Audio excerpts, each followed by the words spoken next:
What's happening, guys? Welcome to Let's Talk Comics, and today I want to talk about Challenges of Doom, Mr. Fantastic. Now, Marvel is doing a series of one-shots highlighting Doctor Doom and some of his earliest run-ins with characters. Like right here, they're showing his earliest run-in with Mr. Fantastic, Reed Richards. They're going to be doing another one where they show his earliest run-in with Spider-Man. So they're doing a series of those, and this is the first one here in that series. And I read this last night, and I really enjoyed it. I thought it was super good. Al Ewing is the writer on this book. And like we see right here, I'm going to go through it because that's how much I liked it. We see here they have a little bit of narration, gives a breakdown of Dr. Doom, Victor Von Doom, gives a breakdown of Reed Richards, a little bit about their history, or what the breakdown for Dr. Doom is, what the breakdown for Reed Richards is, and then we open up here and we see at the top it says years ago, more fire, more heat, do you hear me? I command it, stoke the secret fire. And then we see that this is Dr. Doom here, and he has met these monks or whatever they are. And as Doom says, in this temple we have studied, one of the monks says to Doom, in this temple we have studied the dark arts for centuries. We did not think there were new alchemies to learn until you taught us.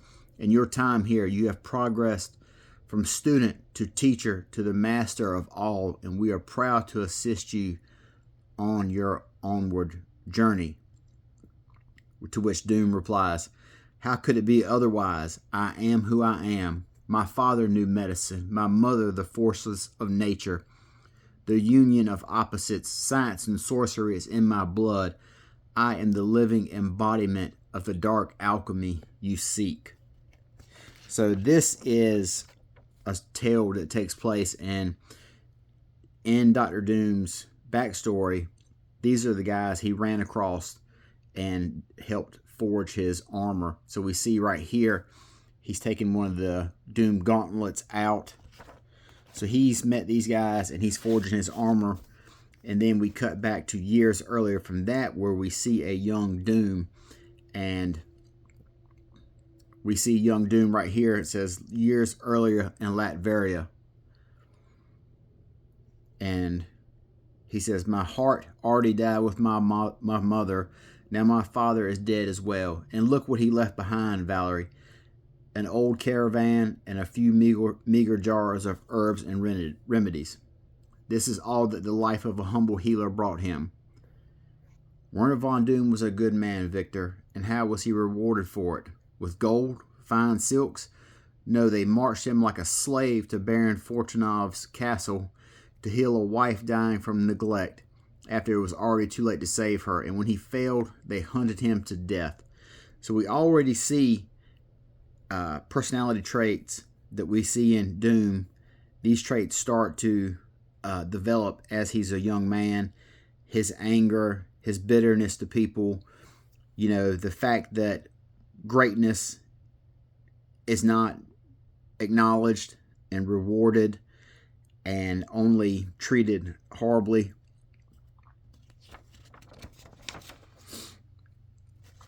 Then we see Doom here, and Doom is using a combination of magic and science to defeat these soldiers who are the Baron's soldiers. So these guys are after Doom and his people. They're like little patrols, guerrilla patrols, or whatever you want to call them. And Doom is using his inventions to freeze them in a block of ice. Doom returns back to the camp, and he's approached by a guy from the United States. And he goes, I'll keep this brief, Mr. Von Doom. I'm here on behalf of the United States. Certain people have heard a lot about you, and we'd like to make you an offer. How would you like to earn a doctorate, son? So basically, this guy from the United States has come to Latveria to recruit Dr. Doom to come work for the American government. And we see them here on campus. And Doom is getting the sales pitch. Welcome to State University. In terms of science and technology, it's up here it's up there with MIT and Caltech, I'm told. According to the dean, it beats both. But whatever you want to build, son, you'll find the tools here, Doom says, including weapons. This is why your government was so keen for you to offer me a PhD scholarship here, isn't it? And the guy basically says, well, yeah, there's money for you. We can always use more weapons, So essentially, much like a college athlete or a high school athlete is recruited to a university, the government has recruited Victor Von Doom to come stateside, and if he turns over his research to them, anything he invents or develops or whatever, they'll give him a free ride, free scholarship. But then he meets Reed Richards right here, and this is their first meeting. And then Reed introduces himself. He says, "You must be Victor. Some of the rumors I've heard about your work, it's almost like the laws of physics don't even apply. I don't mind saying I'm fascinating. If we could put our heads together." And Doom already, as soon as Reed brings up collaboration, Doom is just like, yeah, I don't do that. He's like, that's not me. And Doom is taking a look at some of the stuff Reed's working on. Like, Reed's basically working on the rocket that him and Sue and Johnny and Ben will take. And Doom's looking at all the formulas or whatever, and he spots an error that Reed has made. And Reed's like, "Oh, I didn't even think of that. Thank you for pointing that out." And he tells Victor, he says, "I can't thank you enough or whatever. Would you like to be my roommate?" And then Doom basically kind of poo-poos Reed. He turns his nose up at Reed, but he joins him. They go out and they get something to eat, and we kind of start to see them establishing their bond, or not really their bond, but their friendship. The things that will connect them. They're basically two geniuses. Nobody else is as smart as they are, and they're just enjoying each other, well, as much as Doom can enjoy anything. They're just having conversation, getting to know one another. We see a lot about Doom. We learn a lot about Reed. Doom, see, this is a great example of it. Minds like ours, I guess I should be flattered by that, Victor, but I don't like to think of myself as somehow above my fellow man. And Doom replies, "And that is why you will fall short of true greatness. For those on our level, humility is not a virtue, Reed. It is a trap. You're going to spend your life limiting yourself so that your lessers find you amenable until all greatness in you dies from lack of use, walking on eggshells when you could be sprinting."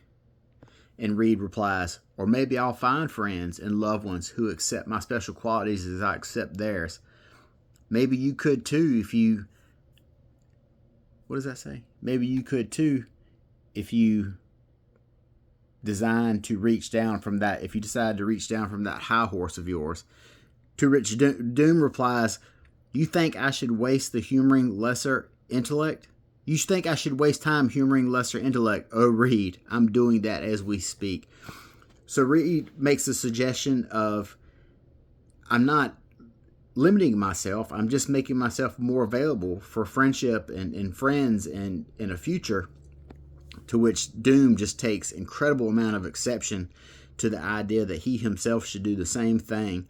Because he sees himself as so great and so superior, and he saw what happened to his father, how tremendous intellect was treated and stepped upon. So we see like a couple pages of this, and as time goes on, they keep meeting and they keep talking or whatever. Just really great character stuff. And then we get to the big moment right here. Doom invites Reed back to his dorm room. This part right here, I thought this part was great. Doom opens the door and invites Reed to his dorm room. Reed goes, "Dear God."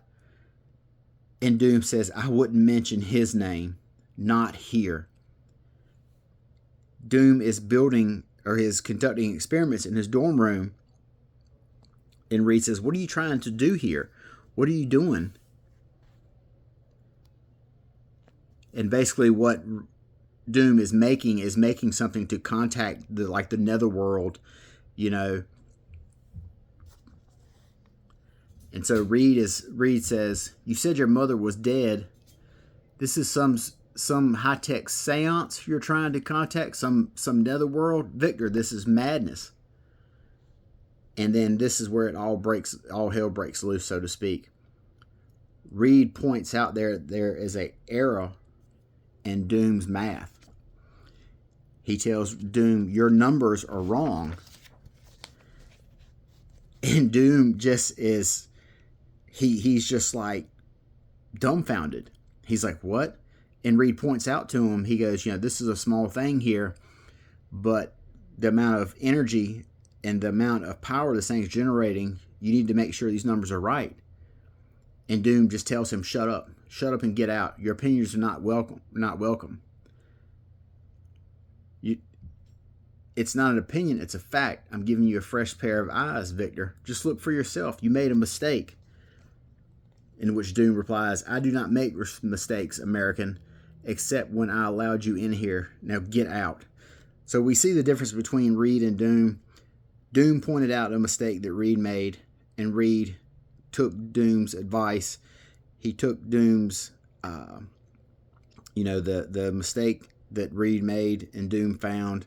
He appreciated Doom's help. Doom cannot accept the fact that he made a mistake in the math. And he just refuses to accept that Reed pointed out something that was wrong.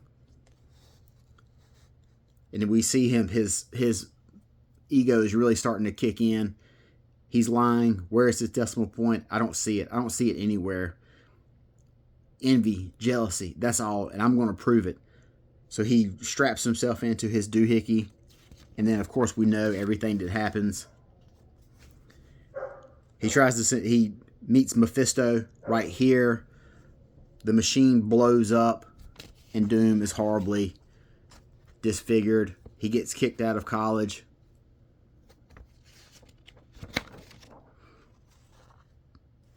And then we see him going on his journey. And he meets these monks or whatever they are. And this is a really cool Easter egg. Doom says, "I've heard tales of a healer, an ancient one, who can repair any wounds.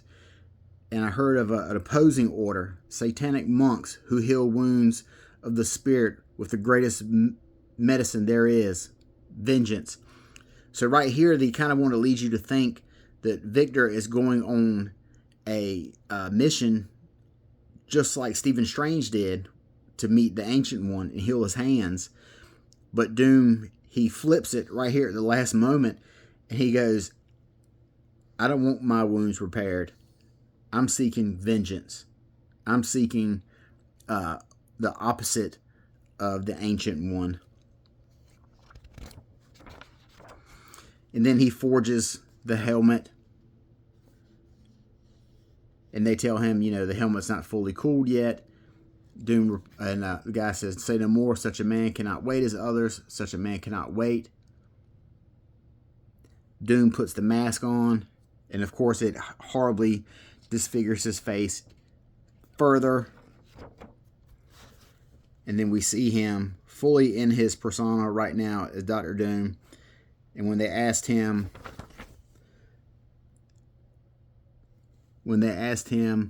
he says, "How will the world know you? What we have earned, what we have learned through fire and blood should be flaunted. There's only one title. Call me Doctor." And then we see right here at the end, the beginning.